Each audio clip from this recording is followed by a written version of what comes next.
Hello दोस्तों, स्वागत है आपका मेरे YouTube चैनल में। आज हम डिस्कस करने वाले हैं कि आरआरबी रेलवे रिक्रूटमेंट बोर्ड में एक असिस्टेंट लोको पायलट के लिए जो फॉर्म और प्रक्रिया होती है वो कैसे करनी है। आप देख सकते हो उस मेरे स्क्रीन पे कि हम recruitmentrrb.in के ऑफिशियल होम पेज में हैं। यहाँ पे अगर आपको फॉर्म भरना है तो आप यहाँ पे देख सकते हैं एक रेड कलर का आइकन जिस पे लिखा है अप्लाई। और अप्लाई के अंदर हम देख सकते हैं कि इसमें दो ऑप्शन आते हैं, क्रिएट एन अकाउंट और ऑलरेडी हैव एन अकाउंट। अगर आपके पास ऑलरेडी अकाउंट है तो आप दूसरे वाले ऑप्शन के साथ कंटिन्यू कर सकते हैं, और अगर आपके पास नहीं है तो आप क्लिक सकते हैं क्रिएट एन अकाउंट पे। तो अभी हम क्रिएट एन अकाउंट पे क्लिक करते हैं। जैसे ही मैं ये खोलता हूँ मेरे को यहाँ पे दिख रहा है instructions for submission of online application. तो अगर आपको इसको हिंदी में पढ़ना है तो यहाँ पे आप रीड एंड हिंदी का भी ऑप्शन पे क्लिक कर सकते हैं और आपको हिंदी में ये समझा देंगे। और यहाँ पे सूचना पत्र दिया हुआ है, और यहाँ पे अगर आप देख सकते हैं कि बाकी काफ़ी सारी इन्फॉर्मेशन दी हुई है।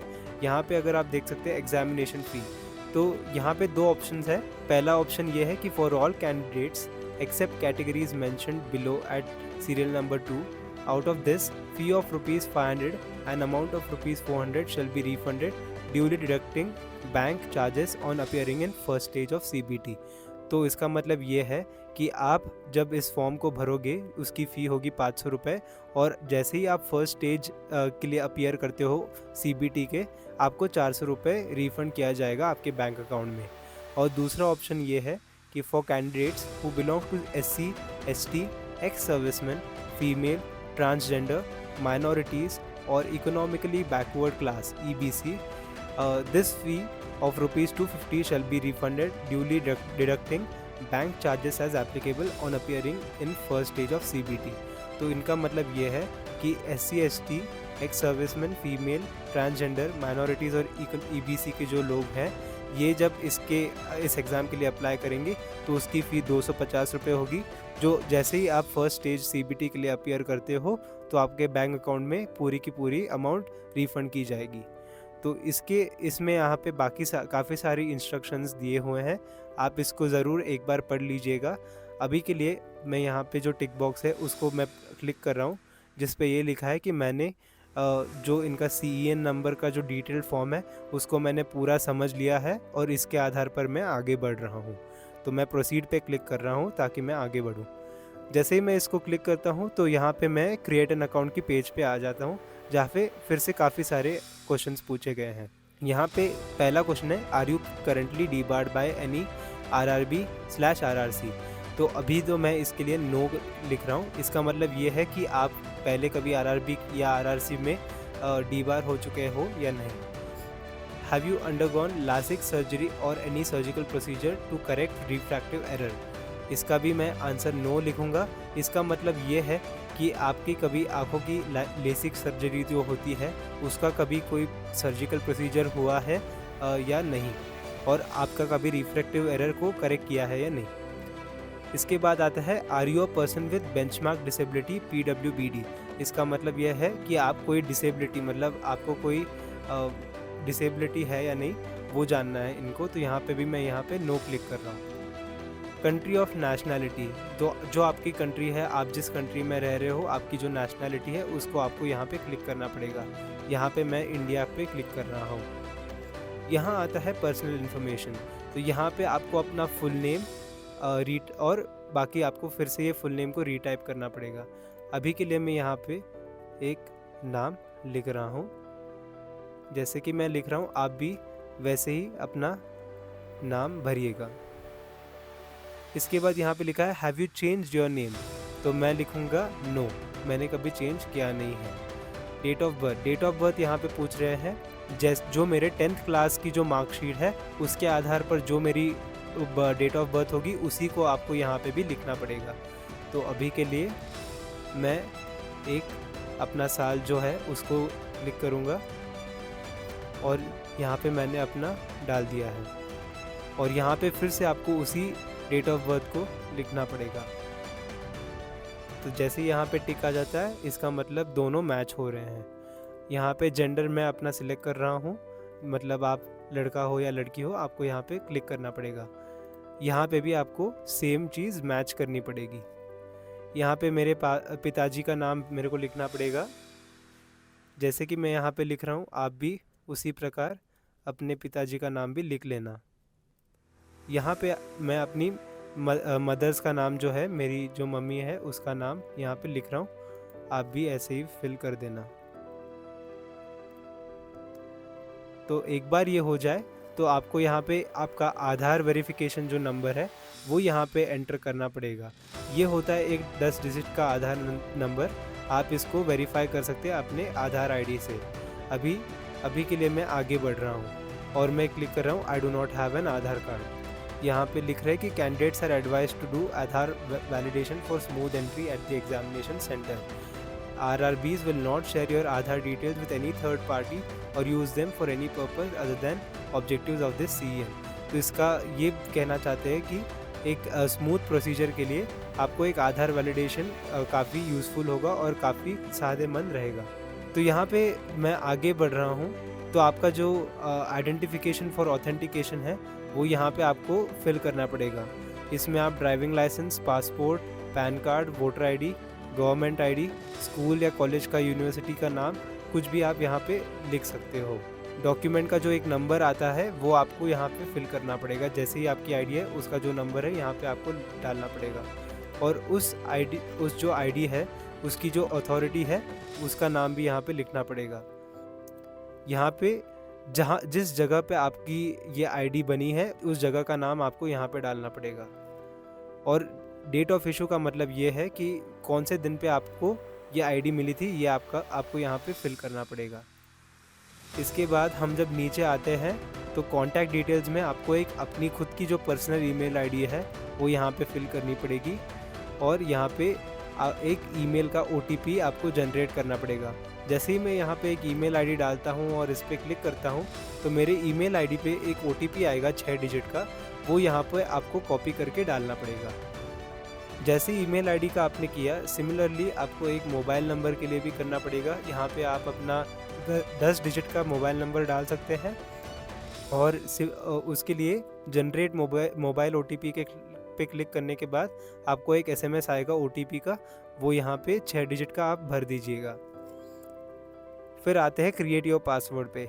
यह है लास्ट स्टेप यहाँ पे, जहाँ पे आपको एक पासवर्ड बनाना पड़ेगा जिसमें आपके पास एक कैपिटल लेटर होना चाहिए, एक स्मॉल लेटर होना चाहिए, स्पेशल डिजिट्स होने चाहिए जैसे कि आप एंड डिजिट जो होते हैं या फिर डॉलर डिजिट हो जाता है, परसेंटेज हो गया, जो आपके नंबर्स पे जो होता है कीबोर्ड में उसके ऊपर के जो डिजिट्स होते हैं वो यहाँ पे आप डाल सकते हैं और नंबर्स यूज़ कर सकते हैं। और इसको आप सेम जैसे यहाँ पे लिखा है सेम कंफर्म पासवर्ड में लिखिएगा। यहाँ पे कैप्चा दिया हुआ है, ये 4 डिजिट का कैप्चा नंबर, ये आपको सेम टू सेम यहाँ पे लिखना पड़ेगा। जैसे ही आप ये ख़त्म करते हो तो आपको इस preview and create an account पे क्लिक करना है। इसके बाद आपको एक प्रीव्यू की शीट आएगी जहाँ पे आपने जो डिटेल्स भरे हुए हैं वो सारे डिटेल्स यहाँ पे दिखेंगे और एक बार आप फाइनल चेक करने के बाद क्रिएट एन अकाउंट पे क्लिक कर सकते हो। जैसे ही आपने उस पर क्लिक किया क्रिएट एन अकाउंट, आपकी एक अकाउंट बन जाएगी और इसके बाद हम बाकी की स्टेप फॉलो करेंगे। तो जैसे ही आपने देखा, आपने जब इंस्ट्रक्शंस पढ़ लिए हैं और आप नेक्स्ट पे क्लिक करते हो तो यहाँ पे आपका जो मेन स्क्रीन है जहाँ पे आप फॉर्म भरते हो ये खुल जाता है। यहाँ पे 5 इंपॉर्टेंट स्टेप्स है जिसमें से सबसे पहला है कि आपकी खुद की जो पर्सनल डिटेल्स है वो यहाँ पे आपको भरनी पड़ेगी। यहाँ पे अगर देखा जाए तो सबसे पहला क्वेश्चन जो यहाँ पे पूछ रहे हैं वो आपकी नेशनैलिटी क्या है। तो नेशनैलिटी आपकी इंडिया से, तो आप इंडिया ही भरोगे। और डेट ऑफ बर्थ जो है आपको अपने 10वीं क्लास में जो सर्टिफिकेट या मार्कलिस्ट में जो डेट ऑफ बर्थ है उसी को आपको यहाँ पे भी लिखना पड़ेगा। और यहाँ पे आपकी जो उम्र है यहाँ पे आपको अपनी साल, महीना और दिन के हिसाब से यहाँ पे आपकी एज दिखेगी। उसके बाद आपका जो नाम होगा वो पूरा नाम, ये 10वीं क्लास में जो सर्टिफिकेट है उसके हिसाब से सेम टू सेम आपको यहाँ पे भी लिखना है। यहाँ पे पापा का नाम भी वैसे ही रहेगा जो आपकी 10वीं का जो सर्टिफिकेट है उसके हिसाब से ही रहेगा। फिर यहाँ पे आपके मम्मी का नाम होगा और फिर यहाँ पे आपका जेंडर आप सिलेक्ट कर सकते हो, आप महिला हो या पुरुष हो यहाँ पे आप सिलेक्ट कर सकते हो। फिर आता है ईमेल एड्रेस। ईमेल एड्रेस में आपने जिस ईमेल एड्रेस से अकाउंट बनाया था उसी ईमेल एड्रेस को आप यहाँ पे फिल कर देना। फिर आता है मोबाइल नंबर, ये आपका 10 डिजिट का मोबाइल नंबर है जिससे आपने अकाउंट बनवाया उसी को आप मोबाइल नंबर यहाँ पे डालिएगा। फिर आता है मैरिटल स्टेटस। तो मैरिटल स्टेटस जो होता है वो मतलब आपने शादी की हुई है आप, या आपने शादी नहीं की है, ये आप यहाँ पे मार्क कर देना। फिर आता है रिलीजन, आप कौन से धर्म से हो, आप यहाँ पे आपका जो रिलीजन है वो आप सिलेक्ट कर लेना। ये सबसे इम्पोर्टेंट स्टेप है इस पूरे फॉर्म का, कि आपकी जो एग्ज़ाम की जो लैंग्वेज होगी वो यहाँ पे आपको काफ़ी सावधानी से भरनी पड़ेगी। यहाँ पे आपको असमीज़, बंगाली, इंग्लिश, गुजराती, हिंदी से लेके बाकी जो भी अन्य भाषाएं हैं उनमें से आपको कोई एक भाषा चूज़ करनी पड़ेगी जिसमें आपको एग्ज़ाम देना है। जो आप भाषा यहाँ पे चूज़ करोगे वही भाषा का एग्ज़ाम पेपर आपका होगा और उसी में आपको एग्ज़ाम लिखनी पड़ेगी। फिर आता है permanent visible mark of identification. इसका मतलब ये है कि आपके बॉडी पे कहीं पे भी एक कोई ऐसी निशानी है जो आप दिखा सकते हो, मतलब आपकी जन्म से है, ऐसा कोई भी निशानी हो तो आपको यहाँ पे लिखना है। मान लो कि मेरे हाथ पे, दाएं हाथ पे एक काला टीका है, तो मैं यहाँ पे लिख सकता हूँ कि मेरा जो दायां हाथ है उस पे एक काला टीका है। और अगर कोई दूसरी निशानी है तो यहाँ पे दूसरी निशानी भी आपको, जैसे मैंने पहले बताया था वैसे ही आपको कोई दूसरी निशानी भी यहाँ पे मेंशन करनी है। ये काफ़ी इंपॉर्टेंट स्टेप है, जब आप एग्ज़ाम देने जाओगे तो आपकी ये निशानी चेक की जाएगी और आपका वेरिफिकेशन किया जाएगा। उसके बाद आता है कम्युनिटी डिटेल्स। अब कम्युनिटी डिटेल्स में काफ़ी सारे कम्युनिटी के यहाँ पे इंफॉर्मेशन दी हुई है, आप जिस सेक्शन से आते हो उस सेक्शन को आप सिलेक्ट करके आगे बढ़िए। फिर आता है प्रेजेंट एड्रेस। प्रेजेंट एड्रेस मतलब आप जहाँ पे अभी रह रहे हो उसी का जो प्रेजेंट एड्रेस है वो आपको यहाँ पे क्लिक करना पड़ेगा। यहाँ पे आता है स्टेट, मतलब आप कौन से स्टेट से हो। और फिर आता है डिस्ट्रिक्ट। डिस्ट्रिक्ट आप चूज़ कर सकते हो कि आप कौन से डिस्ट्रिक्ट से हो। और फिर आता है एड्रेस, जहाँ पे भी आप रह रहे हो उसका एक जो एड्रेस है वो आपको यहाँ पे फिल करना पड़ेगा। फिर आता है विलेज, टाउन या सिटी, मतलब आप कौन से गांव से हो या कौन से शहर से हो। और फिर आता है पिन कोड। ये पिन कोड जो होता है ये 6 डिजिट का कोड होता है अपने क्षेत्र का, तो आप अपने क्षेत्र का पिन कोड निकाल के यहाँ पे डालिएगा। फिर आता है परमानेंट एड्रेस। ये परमानेंट एड्रेस ऐसा एड्रेस है जो आपको आपके घर का मतलब एड्रेस है, मतलब आपकी पूरी फैमिली कहाँ पे रह रही है, परमानेंट एड्रेस जो है आपका खुद का जो घर है उसका एड्रेस आपको यहाँ पे भरना पड़ेगा, जो मतलब आपकी खुद की जगह है। अगर आपकी दोनों सेम है, मतलब आपकी दोनों इन्फॉर्मेशन, प्रेजेंट एड्रेस और आपका परमानेंट एड्रेस दोनों सेम है, तो आप इस जो टिक बॉक्स है इसको टिक कर सकते हैं, तो दोनों की इन्फॉर्मेशन सेम टू सेम हो जाएगी। जैसे ही आपने पर्सनल डिटेल्स भर ली है, आप अदर डिटेल्स के पेज में आते हो। यहाँ पे अगर आप देख सकते हो तो यहाँ पे एक्स सर्विसमैन की डिटेल्स है, और यहाँ पे आपको पूछा जाएगा कि आप एक एक्स सर्विसमैन हो या नहीं। तो अगर हाँ है तो येस डालिए और ना है तो ना डालिए। इसके बाद आता है PWBD डिटेल्स। इसका मतलब है कि आपके पास कोई डिसेबिलिटी है या नहीं, तो अगर आपकी डिसेबिलिटी है या नहीं इसको आप भी फिल कर सकते हैं। फिर EBC की डिटेल्स हैं। यहाँ पे आप अगर EBC के सर्टिफिकेट होल्डर है तो आप यहाँ पे आपका जो सर्टिफिकेट है वो आप भर सकते हैं। फिर यहाँ पे पूछा गया है कि are you an employee of Indian Railways, मतलब आप इंडियन रेलवेज़ में काम करते हो या नहीं, यहाँ पे ये पूछा गया है। फिर आते हैं करंट एम्प्लॉयमेंट डिटेल्स पे, which is excluding railway employees.